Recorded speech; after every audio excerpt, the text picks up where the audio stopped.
Good evening. Today we're going to be doing a little rundown on Serum 2. There's a few things I think we can do to make our sound design a little bit more complex, but quite simply, considering we've got all these LFOs now. And if you're not already that great at sound design, there's a few ways I think now in Serum 2 makes it much easier. So let's have a little look. There's a few little shortcuts in Serum 2 that are amazing. One is if you have an oscillator here as a saw wave, oscillator B as a square wave, you want to swap them over, you just do that. It's simple.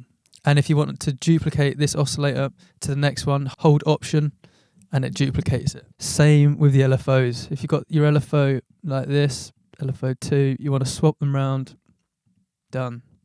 Or if you want to duplicate this, Option, drag, duplicated.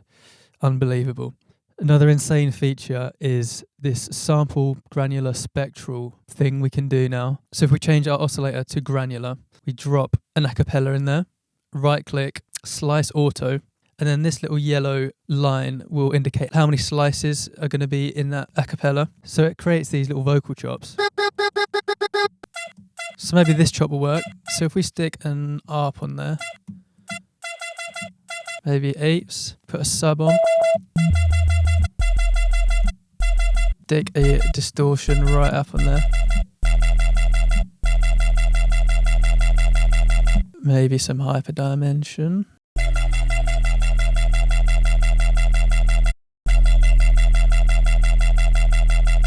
and then once you have that, you can make some changes with the LFOs. So let's stick an LFO on the level of this.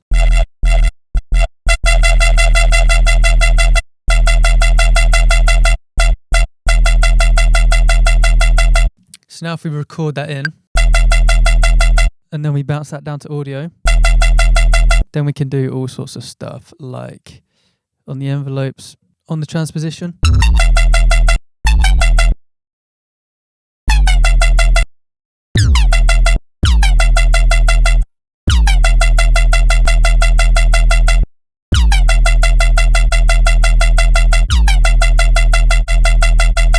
So that's just one example of something you can do that's super interesting without much sound design experience by just using the sampler in Serum. Let's do some more. So with that still the same LFO, just got a different part of that sample. What if we stick a big old reverb on there?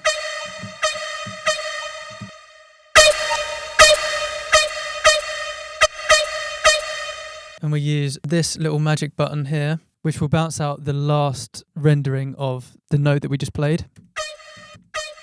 And then we create another instance of Serum and we drag that back in, so we could put that in spectral mode maybe. And then put some more effects on there.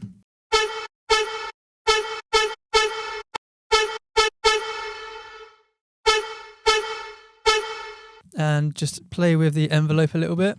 Maybe some flanger on that. And there we have a sort of sub-focusy type lead. So with pretty much no prior knowledge, just by using some of those samples and affecting them within Serum, as usual, throwing a load of distortion on these kinds of things, you can get some super interesting sounds that maybe you wouldn't be able to do otherwise. So I'd definitely give that a go. So let's make a respace and see how interested we can get it with all of these LFOs. So let's just start off with a saw wave, get some unison on there. And then let's stick some effects on there, so some hyperdimension, some distortion, a little bit of a flanger. So with that hyper and the flanger, we're already getting a little bit of movement, but we can get even more. So if we put an LFO on this D tune here and make that move over a long period of time,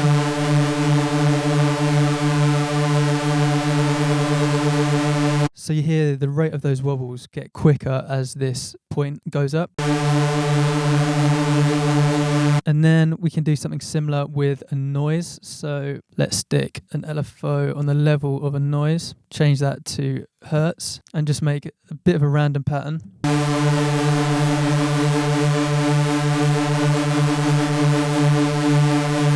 And then let's put a notch 24 on there, which we're going to affect with another filter. So the cutoff is going to move over time. So we're getting one notch of the frequency that's been taken out, and we'll just sweep that up and down. So it gives much more movement to the Reese.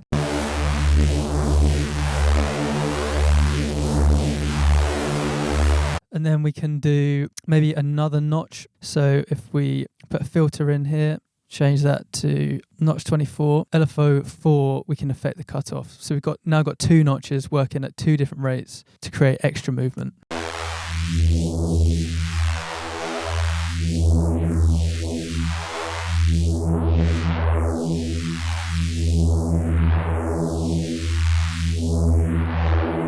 And then maybe with our LFO 5, we could change the rate of the drive of the distortion. So we can change that.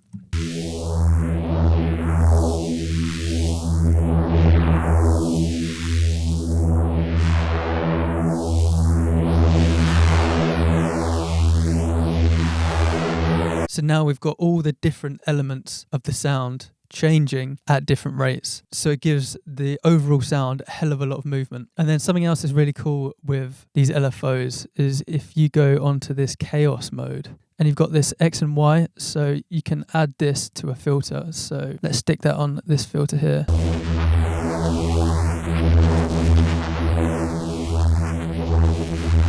So now we have some really crazy movement. And again, you can assign this to pretty much anything.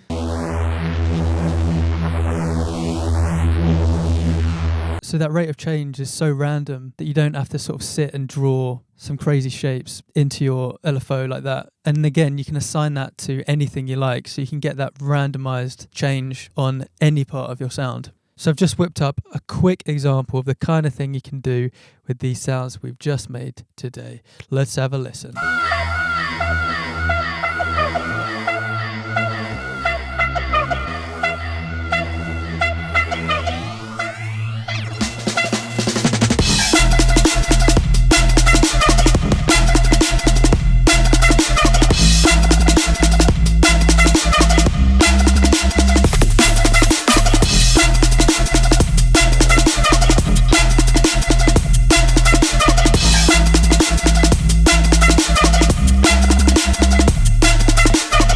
And there we have it, a few very easy and interesting things to do with Serum 2. I'm sure there's going to be a lot more that I'm going to stumble upon that I will show you guys. And let me know what your favourite features are, because I would love to learn some new things.